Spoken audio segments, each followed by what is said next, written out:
Greetings smartwatch fans! Meron tayo ditong entry-level na smartwatch, ang ID116 Plus smartwatch. Marketed din to as D13 smartwatch. So 116 Plus or D13 pareho lamang po yung model na ito. Okay, nagkakaiba lang minsan sa box pero pareho lang yung design at yung features sa loob. So, i-check natin to. Sulit bang bumili ng ID116 Plus smartwatch? So, sa mga naghahanap ng entry-level smartwatch, ito bang dapat bilhin? So, i-check natin yan. Okay, titingnan natin yung features at design ng smartwatch na ito. At kayo nang mag-decide kung okay ba sa inyo to o hindi. So, yung basic specs nito, meron na dito sa likod. Kung nakikita nyo dito, maraming color options. Red, purple, blue, green, at black. Ito yung color na ito, usually sa strap lang to. Yung frame or yung case ng smartwatch na ito ay available lamang sa black color. So sa specs naman, meron tayo ditong 1.3 inch 240 by 240 pixel resolution. So okay naman, medyo maliit nga lang, at yung average yung pixel resolution. May Bluetooth 4.0 at ito, direct USB charging. Yung method ng pag-charge ng smartwatch na ito. So, i-check natin. So, kung may mga tanong, okay, mag-comment lamang po. Subscribe and like sa video natin. And every month, end of the month, meron kaming paraffle. Okay, may giveaway kami, smartwatch or GCash. So, subscribe and like, pati na sa Facebook natin para makatanggap kayo ng giveaway galing sa Smartwatch Pinoy. Okay, so check natin. Ano nga bang contents ng ID116 Plus smartwatch. Okay, so ito, meron tayong user manual. Okay. So, available naman siya sa English. Tapos, ito yung smartwatch natin. Kung napapansin nyo, wala tong charging cable, magnetic charging cable. Kasi ito, direct na kagad sa USB to. So, sasaksak nyo lang, then automatic mag-charge na kagad. Okay, so simple lamang. Meron siyang PC material. At ito naman yung strap. So, ilalagay natin yung strap. So, again, hindi nyo na kailangan ng charging cable. Okay, meron lang kayong USB port, so pwede na lang i-charge kahit sa PC nyo, direkta. Oh, so ito yung smartwatch natin. So PC material, ito din yung screen, plastic din. So kung nakita nyo dito, meron tayong touch button dito. So ito yung pinaka touch screen. So no need na wala siyang support sa touchscreen operation but touch button key. Okay, so titingnan natin, i-check natin. So para i-activate to, kailangan mo nyo munang i-charge yung smartwatch. Okay, pag full battery siya, automatic mag-on na kagad. Okay, na-charge na natin kahit sandali lang, and ito, nag-turn on siya. Ayun. Okay, so again, ito ay ID116 Plus smartwatch. So titingnan natin. Ito yung pinaka home screen niya. Ito yung pinaka watch face. Tandaan, wala po itong support for touch screen. Touch button key lang to. Kung nakita nyo, wala. Plastic din yung pinaka screen display niya o screen protection. Okay, so hindi to glass. Plastic din. Ito yung touch button key. So sa pag-select, tap lang. So ano nga ba yung mga features ng ID116 Plus? Also known as D13 smartwatch din.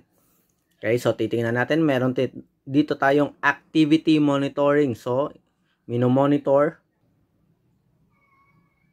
Okay, minomonitor niya dito yung steps, calories at distance. Then next, meron tayong beats per minute. So, meron tayong heart rate. Okay, meron din sa isang measurement lang, meron tayong blood oxygen at blood pressure monitoring. So, check natin. Okay. Hindi lang ako sure kung gaano ka-accurate yung feature. So, sa pag-activate, long press lang sa touch button key. Okay, try natin ulit. Ayun, minomonitor na. Okay, so tandaan, 150 to 200 pesos lang to. So, wag nyo nang asahan na magbibigay to ng accurate na result. Okay, so check ulit natin yung iba. So, sports, long press. So, meron na tayong ditong step tracking, skipping rope, at ano dito, yun. Na-activate natin. Balik ulit. Then, meron tayong sit up. Ano pa ba? Ayun, tatlo lang.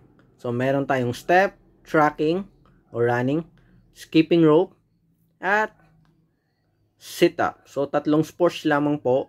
If you want na maraming sports, so, hindi yung smartwatch na itong para sa inyo. So far, tatlo lang yung sports. Okay? And ito, may additional features. Ito, meron tayo ditong support app. Okay? QR code sa support app. Reset. Power off. Ayun na. Meron din tayong camera control.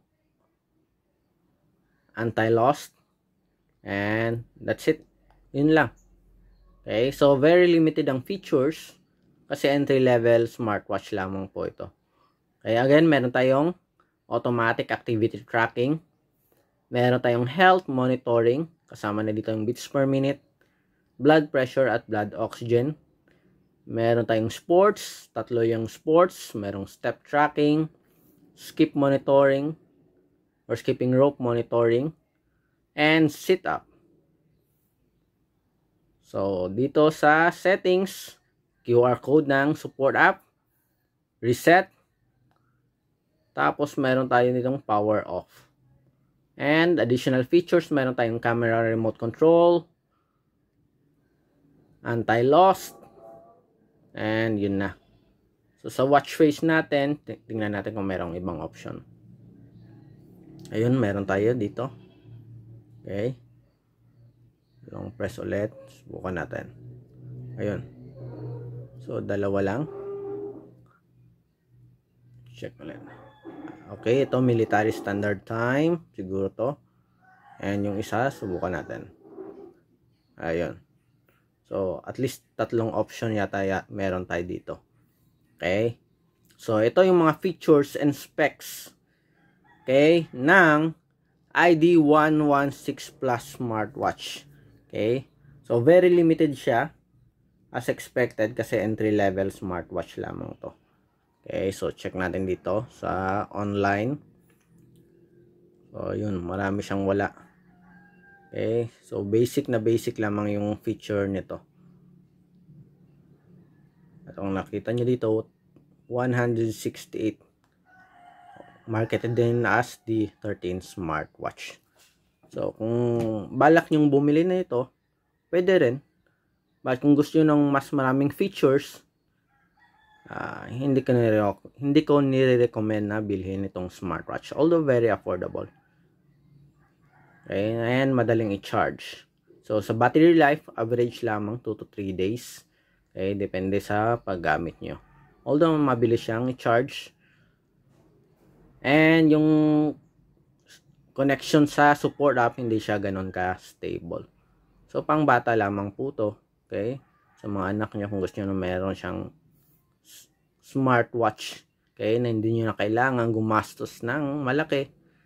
Ito, yung ID116 Plus smartwatch. Pero para sa akin, dami na mga alternative na mas okay. Na almost hindi naman nagkakalayo yung price. Okay? So, sa mga tanong, drop lang ng comment. Ito ang Smartwatch Pinoy. Bye!